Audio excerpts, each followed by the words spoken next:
Hi, welcome to Endless Nurses World. I hope all are fine. In last video, we'll studied about some of the basic psychiatric questions. In this video, we'll study about comprehensive based examination questions. We'll see one by one. The first question is, the emergency department nurse is caring for a client who has been identified as a victim of physical abuse. In planning care for the client, which is the priority nursing action? The options are adhering to the mandatory abuse reporting laws. Then second one is notifying the caseworker of the family situation. Third one is removing the client from any immediate danger, obtaining treatment for the abusing family member. In abusive environment, must ensure that whether the client in a danger situation. The answer is removing the client from any immediate danger. Then second question is, the nurse assesses a client with a admitting diagnosis of bipolar affective disorder, mania. Which client symptoms require the nurse's immediate action? Options are incessant talking and sexual innuendos. Then second one, grandiose delusions and poor concentration. Third one is outlandish behaviors and inappropriate dress. Fourth one is non-stop physical activity and poor nutritional intake. Mania means mood excitement stage. So in that we have to notify the client non-stop physical activity and poor nutritional intake. This is the answer. The third question is, the nurse is caring for a client who was involuntarily hospitalized to a mental health unit and is scheduled for electroconvulsive therapy. The nurse notes that an informed consent has not been obtained for the procedure. Based on this information, what is the nurse's best determination in planning care? The client, those who are admitted involuntarily not to lose their right until legal proceedings. So the options are, the informed consent does not need to be obtained. Then second one is, the informed consent should be obtained from the family. The third one is, the informed consent needs to be obtained from the client. The healthcare provider will provide the informed consent. The answer is, the informed consent needs to be obtained from the client. The next question is, a client newly diagnosed with diabetes mellitus is instructed by the healthcare provider to obtain glucagon for emergency home use. The client asks home care nurse about the purpose of the medication. What is the nurse's best response to the client's question? The options are, it will boost the cells in your pancreas if you have insufficient insulin. The second one is, it will help to promote insulin absorption when your glucose levels are high. And third one is, it is for the times when your blood glucose is too low from too much insulin. Then fourth one is, it will help to prevent lipotrophy from the multiple insulin injections over the years. The glucagon mainly is used to treat hypoglycemia resulting from insulin overdose. The answer is, it is for the times when your blood glucose is too low from too much insulin. The next question is, a client presents to the emergency department with upper gastrointestinal bleeding and it is in moderate distress. In a planning care, what is the priority nursing action for this client? The options are assessment of vital signs, completion of abdominal examination, and third one is insertion of the prescribed nasogastric tube. Fourth one is thorough investigation of precipitating events. The assessment of vital signs is the basic priorities to know the baseline data. The answer is assessment of vital signs. It will give the amount of blood loss. Then next question is, the nurse is performing an assessment on a client with dementia. Which piece of data gathered during the assessment indicates a manifestation associated with dementia? This dementia symptoms affect the mild to moderate cognitive deficits. So the experiences to fill in the memory gaps is not unusual. So the options are use of confabulation, improvement in sleeping, absence of sundown syndrome, presence of personal hygienic care. So the answer is use of confabulation. The next question is, the nurse is caring for a client with anorexia nervosa. Which behavior is characteristics of this disorder and reflects anxiety management? So what will happen in anorexia nervosa, clients have the desire to please others and they are moralistic. Then they are follow the rules and rituals and are help them to manage anxiety. The options are engaging in immoral acts, always reinforcing self approval, observing rigid rules and regulations, having the need always to make the right decision. The answer is observing rigid rules and regulations. The next question is, the nurse provides instructions to a malnourished pregnant client regarding iron supplementation. Which client statement indicates an understanding of the instructions? The options are iron supplements will give me diarrhea. The second one is meat does not provide iron and should be avoided. Third one is the iron is best absorbed if taken on an empty stomach. Fourth one is on the days that I eat green leafy vegetables or calf liver, I can omit taking the iron supplement. So iron is very important in pregnant women for the development of fetus. Then iron is absorbed when we are eating empty stomach, and also it will absorb through vitamin C containing rich diets. The answer is the iron is best absorbed if taken on an empty stomach.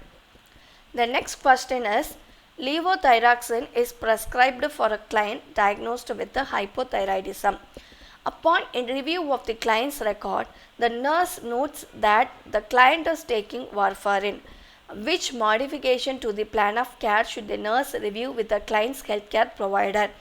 The options are a decreased dosage of levothyroxine, an increased dosage of levothyroxine, a decreased dosage of warfarin sodium, and increased dosage of warfarin sodium. So levothyroxine, what will happen? It accelerates the degradation of vitamin K dependent clotting factors. As a result, the effects of warfarin are enhanced. The answer is a decreased dosage of warfarin sodium. Next question is, a nurse is teaching a client with emphysema about positions that help breathing during dyspneic episodes.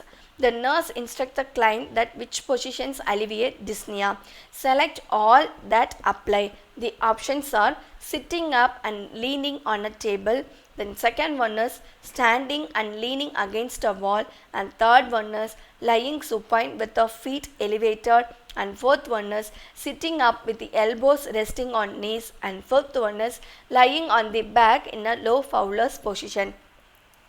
So the answers are sitting up and leaning on a table, standing and leaning against a wall, and sitting up with the elbows resting on knees. In some positions give more chest expansion compared to the sitting is better than standing position.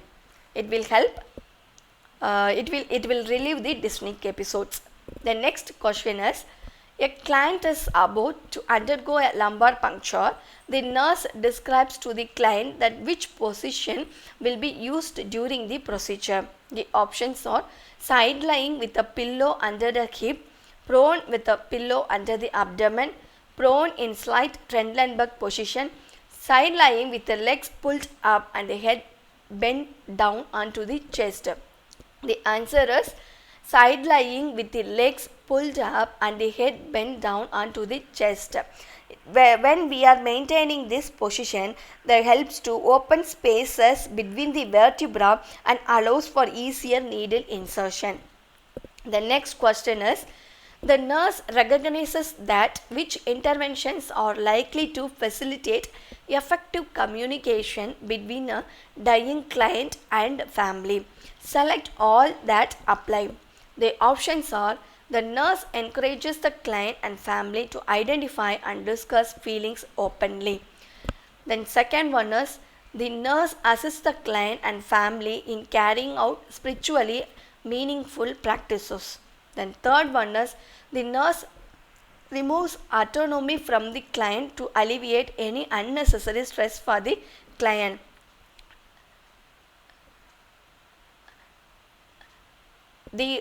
In dying patients, we have to maintain effective and open communication with the family members. It is essential.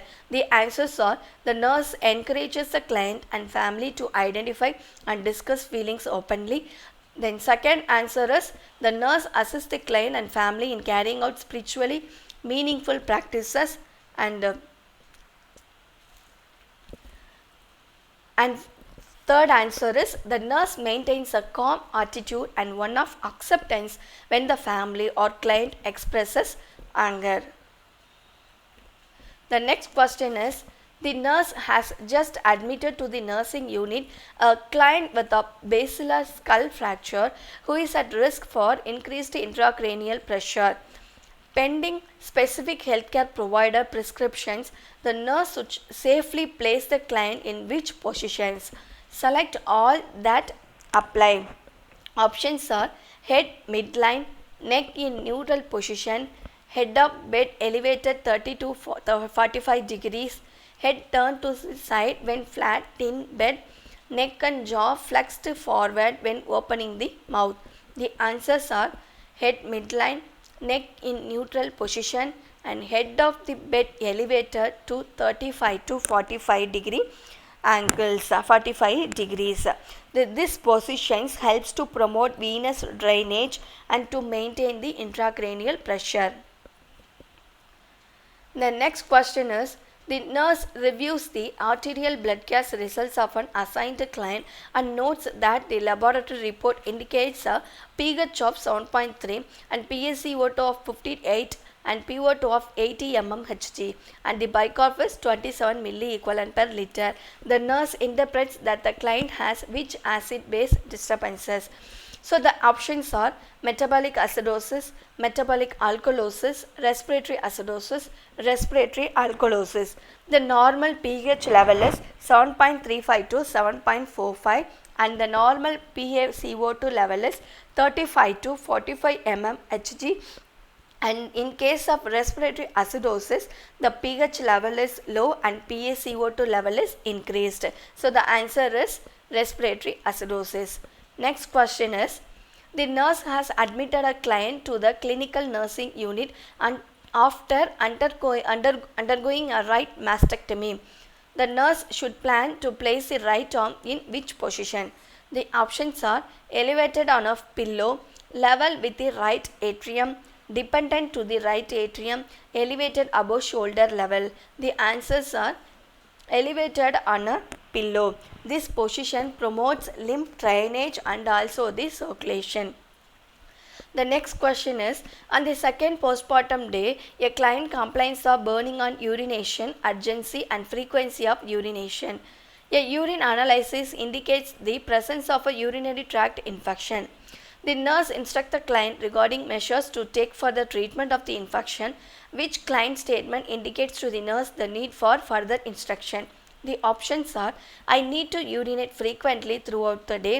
Second one is: the prescribed medication must be taken until it is finished. And third one is: my fluid intake should be increased to at least 3000 ml daily. And fourth one is: foods and fluids that will increase urine alkalinity should be consumed. The answers are: food and fruits and fluids that will increase urine alkalinity should be consumed. Next question is: a client received 20 units human normal N insulin subcutaneously at 8 am. At what time should the nurse plan to assess the client for a hypoglycemic reaction? So what will happen? This human insulin Humulin N insulin is an intermediate acting insulin. The onset of action is 60 to 120 minutes and the peak level is 6 to 14 hours and duration of action is 16 to 24 hours. So the answer is 17 because the hypoglycemic reaction occurs during the peak time 6 to 14 hours. Next question is, the nurse is the first responder after a tornado has destroyed many homes in the community. Which victim should the nurse attend to first? The options are a pregnant woman who exclaims, "My baby is not moving." Second one is a child who is complaining, "My leg is bleeding so bad, I am afraid it is going to fall off." Then third one is a young child standing next to an adult family member who is screaming, "I want my mummy." And fourth one is an older victim who is sitting next to her husband sobbing, "My husband is dead, my husband is dead." The answer is a child who is complaining, "My leg is bleeding so bad, I am afraid it is going to fall off." So bleeding is an emergency disaster. We have to during disaster time we have to give care for the live patients compared to the dead patients. The next questions.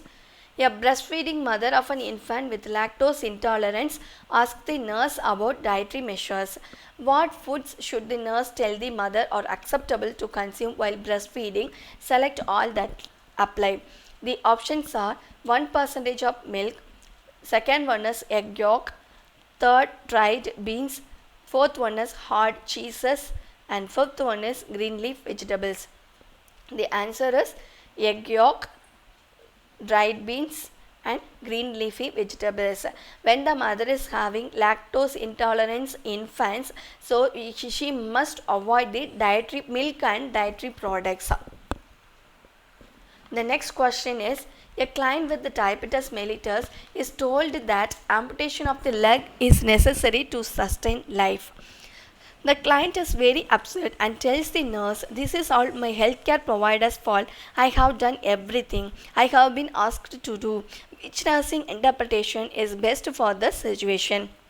The options are an expected coping mechanism, an ineffective defense mechanism, need to notify the hospital lawyer, an expression of guilt on the part of the client. So the answers are an expected coping mechanism. The next question is, a client with terminal cancer arrives at the emergency department date on arrival, DOA. After an autopsy is prescribed, the client's family requests that no autopsy be performed. Which response to the family is most appropriate? The options are, the decision is made by the medical examiner. Second one is, an autopsy is mandatory for any client who is DOA. And third one is, I will contact the medical examiner regarding your request. Fourth one is, it is required by federal law. Tell me why you don't want the autopsy done. The answer is, I will contact the medical examiner regarding your request because autopsy is required by law in certain circumstances. Thank you. These are all about some of the comprehensive examination questions. If you like this channel, you can subscribe to me and ring the bell button. You will receive my notifications and give comments. Thank you.